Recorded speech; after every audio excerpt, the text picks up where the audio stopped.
I'm speaking on science and spiritual practices today, and we're in a very unusual situation at the moment, probably unprecedented. Although there's been a considerable decline in traditional religion, there's been a tremendous upsurge of interest in spiritual practices in the modern world. And there's also been a whole lot of scientific studies of the effects of these practices. What these studies show, basically, is that religious and spiritual practices make people happier, healthier, and live longer. I believe it's really essential to keep science rigorous, meaning that we do good science, but you have to understand what people are really feeling and thinking about. Because if we don't understand the subjective qualities of these experiences, then whatever we can say is going on in the brain or in the body, it doesn't really have any meaning unless you can connect the two. Who are we? What shapes us? And what are the things that may limit our experience of life? So this notion that I didn't really have a name for it, but I think indigenous teachings have taught it for thousands of years, and contemplative practices have taught it, that the idea of a separate self, something I call the solo self, that's only in your body, is actually an illusion, when that we're really part of much larger circles of belonging. I was trained as a scientist in the Western tradition, a modern kind of linear perspective on things. So there's a broader view that can identify that separate solo self as actually a construction of the mind. And then you see, okay, well then, what is it that I can do to understand from a scientific point of view what indigenous and contemplative wisdom traditions have been saying for all these really millennia, for thousands of years? What are the neural mechanisms in the brain that keep on reinforcing in our neural architecture this idea of separation? So when we talk about, for example, enlightenment, we talked about the differentiation between the big E enlightenment experiences and the little e enlightenment experiences. And the little e experiences are basically defined by the term itself, basically that it is shedding some light on our ignorance of a particular part of our lives, a particular question, a particular issue. It brings us out of the darkness. And part of why I think these experiences are helpful for all of us is that we've all had them. Not all of us have struck the big Buddha type of enlightenment, but almost all of us have had these little aha moments in our lives. There are things where we're struggling with a problem at work, or a problem with a relationship, or what to do with our lives, or something like that. But that is different than the bigger experiences, the big E experiences. In those kinds of really big transformational experiences, it's not just the solution to one problem, but it's like the solution to all problems. Our entire worldview is transformed. Our values, our morals, our sense of spirituality, our sense of self, everything is just rewritten in our own brains and in our spirit, our soul, whatever terms you want to ultimately use for that. And positive psychologists try to find out what makes people happy, as opposed to more traditional psychology, which is more about what makes people miserable. I mean, and that's probably because the people who go to see psychotherapists, psychoanalysts, and so on, people who've got problems. But the positive psychologists were trying to find out what makes people happy. When they were studying happy people to find out what characteristics happy people had, one of the things they found was that happy people tend to be people who are grateful. And grateful people, who are happier people, also are more popular. This was a widespread finding that they established. The most effective of their experiments involved what they called the gratitude letter. They asked people to write a letter to acknowledge and thank someone who'd helped them in their lives who they hadn't properly thanked or acknowledged before. Could be a teacher, a family member, a friend. So they wrote this letter, and then they went to that person and read it to them.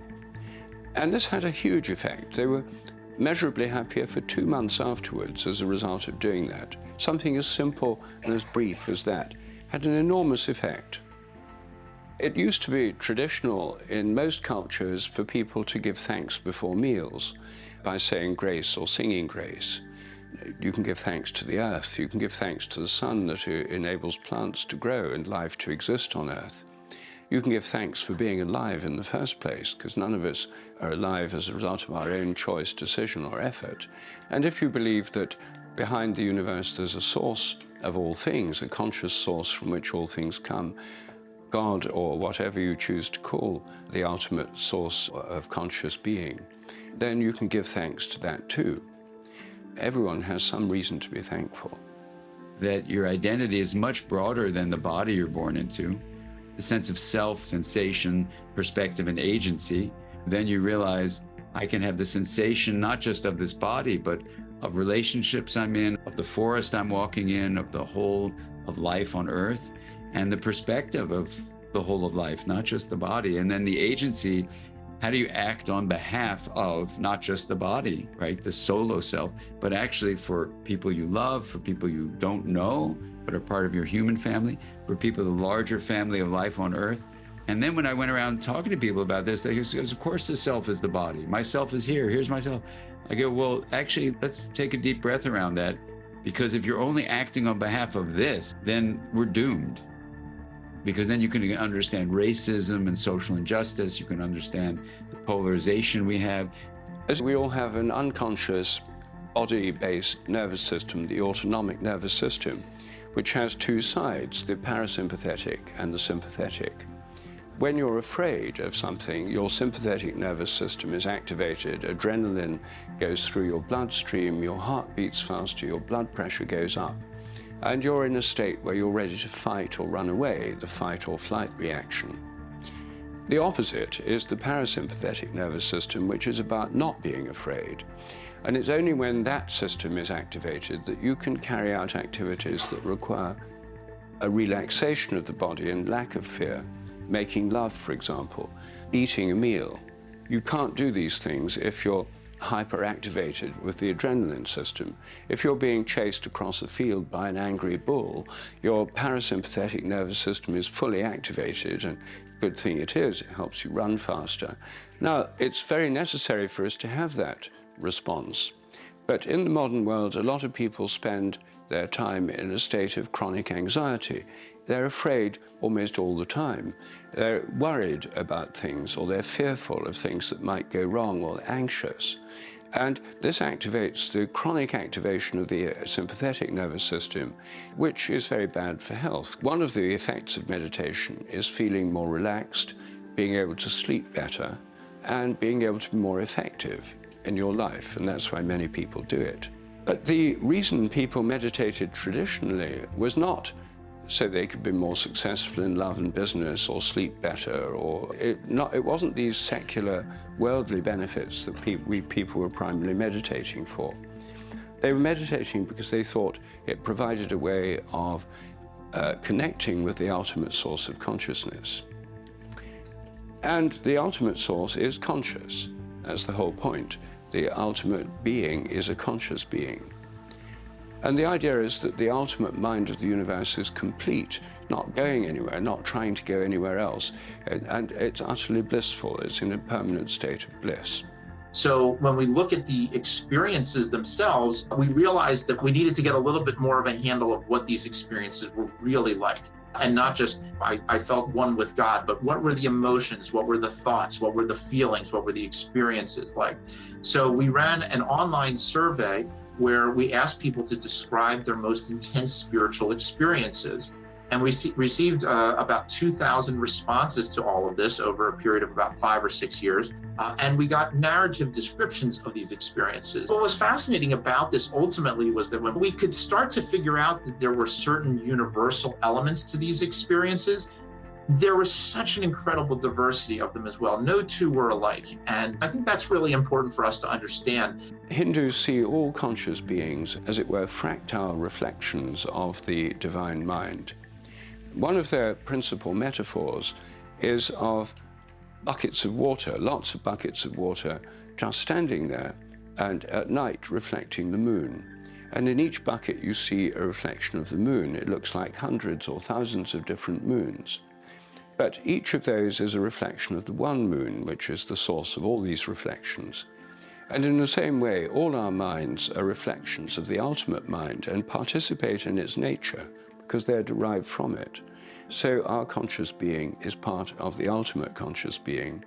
Now, you don't have to believe all this or even take it seriously to meditate. And all of us have the choice, really, what to believe. Do we trust our own direct experience?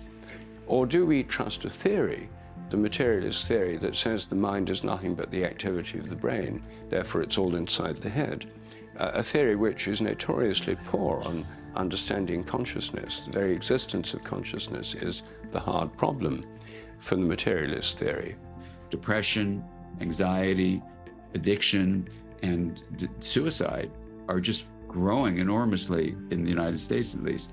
If the mind constructs the self, which I believe it does, we can use the mind to actually turn this around. And we still have a short window of time, a very small window, short span of time when we can do this, where we make a bridge between spirituality, if you will, and science, where we reach to ancient practices, contemplative and indigenous teachings, which teach basically here's how to have a life of meaning beyond just survival and how to have connection beyond just your own body or bodies like it.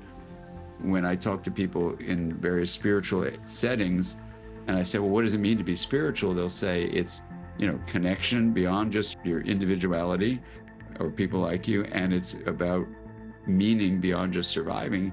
Then I go, okay, well then really this solo self and busting through it is a spiritual journey with spiritual paths that say, I'm looking for something much more than just my individuality. Something feels meaningless about only being for the individual. And I think that meaninglessness that is missing is because modern culture has told you that the self is only in your body. And it's just not true. What we're talking about is that these are the most intense experiences that anyone has ever had. For the individual, they describe it in such a way, it's the most powerful feeling, the most powerful sense of love, the most powerful light, whatever it is. And one of my favorite examples was a 43-year-old male who said, I, as an unnameable but individual being, was traveling down an infinite roller coaster like waves of pure white ecstatic light. The ecstasy was overwhelming and rose and fell in intensity with the waves of light. The light path seemed infinitely long in both directions. The sense of the being and the light was infinitely more real than anything I had ever experienced. Do we trust our own direct experience? Or do we trust a theory? But partly as a result of my own experiences, I came to the conclusion that was too narrow a view, and it was better to trust my own direct experience of consciousness. And this is, again, a point where science and spiritual practices come into a fairly close connection, because science, after all, is based on the experimental method. The experiments are about experience, and spiritual experience is about experience too. Science is ultimately based on experience, and in French, the same word, expérience, means experiment and experience. So when we're exploring consciousness, is it better to explore it externally through studying the brain, or internally through the actual experience of consciousness itself? If you're really a scientist, you know that much of what's real is not visible to the eye. When you sit, let's say, and just quietly are in a forest, and you just let yourself be aware of what arises in your direct, subjectively felt experience, then soon the sense of separation begins to dissolve away. And if you allow yourself that silence and what seems like being alone, you realize actually it's not alone, it's all one. And this is where the word intraconnected came from. There is no word in English called intraconnected. And I thought, that's so strange. If we don't have a word for it, we probably don't even have a way of talking about it with each other or even living into it. There's nothing wrong with narrative. I mean, stories are really important. But if the story is wrong, if it's limiting, it'll become a prison. But if it's liberating, it becomes a playground. For the person they get it. They just suddenly get the world for the first time ever. They understand the way the world works. They understand what their path is in life, what they're supposed to do, what they're supposed to be, how they're supposed to act. They understand if there's a God, if there isn't a God, whatever they've understood, they now get it. And it is a sense of clarity. And that is very much what enlightenment itself means. So here is an interesting description of this from a 37-year-old female scientist, as she described herself. And she said this about her experience. She said, everything in life seemed to click. I had this clarity, and it was as if I was looking at life from the inside out. Despite my trepidation, this experience seemed to satisfy my proof-oriented mentality with the concept of intuition. It was almost as if my intuition from somewhere deeper had offered some sort of direct experience that offered up proof. So again, now we can talk about, well, where in the brain might a sense of clarity come about? So a very central group of structures called the thalami, or the thalamus, and there's a left and a right thalamus. So what does it do? Well, because it's so central, it helps many different parts of the brain to connect and communicate with each other. It also brings a lot of our sensory information, particularly from our eyes and ears, up into the brain. So in many ways, the thalamus is essential for helping us to establish our sense of reality. And some people have even argued that the thalamus is the seat of consciousness, because the thalamus in particular shuts down when we're under anesthesia, for example. All societies have rites of passage. And the most fundamental rites of passage are concerned with birth and death, which are the ultimate passages. One, you become alive, and the other, you stop being alive. Many rites of passage involve a theme of death and rebirth, that you die to your old role and you're born again in a new way. And I think that some of them actually involve near-death experiences. Basically, what happens to people when they have these experiences is that they find themselves floating out of the body, usually looking down on their body with nurses and doctors doing things to them. Then they often go through a tunnel, a dark tunnel, and emerge into a realm of bliss, light, and joy. And when they're in that realm, they feel immensely welcomed, loved. They sometimes meet people, deceased relatives or friends, who welcome them. They feel utterly blissful, joyful, loved, and are having a wonderful time being there. Very often when people have had these experiences, they say it's completely changed their life. They've lost the fear of death. They often become more spiritual people, and members of their family often notice their behavior has changed. So these have a very transformative effect, even though the whole experience may only last a few minutes. It changes people's lives.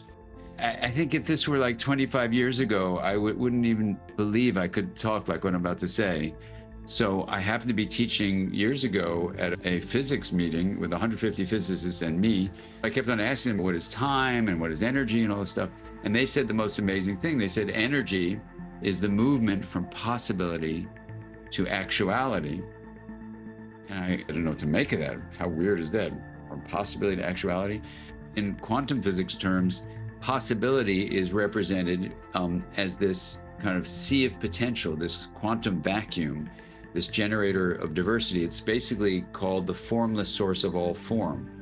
So it's empty of form, but it's full of possibility. So I went, oh my gosh, once you start making statements like that, like it looks like consciousness, the experience of being aware arises when energy flow is in this maximal uncertainty of the quantum vacuum. And then what was really interesting was once you could get out of this solo self plateau of what you've been told that you are, and you access this place and you start to live life rather than making things happen, you tap into that space, and then things start arising in these kind of wild ways that have a feeling of synchronicity, or that you can't believe that happened and that happened, and this, all these things that maybe on the surface seem like coincidences, but it's almost like you're tapping into this larger reality. Well, when people have these experiences, and maybe many of you have had such an experience, what people frequently describe is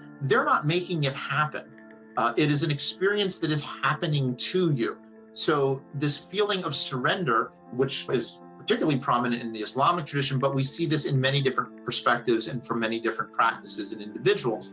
So here was a very interesting description of a sense of surrender from a 48-year-old Catholic woman. She said this, she said, "I surrendered everything, including my faith and my salvation, and only for one reason.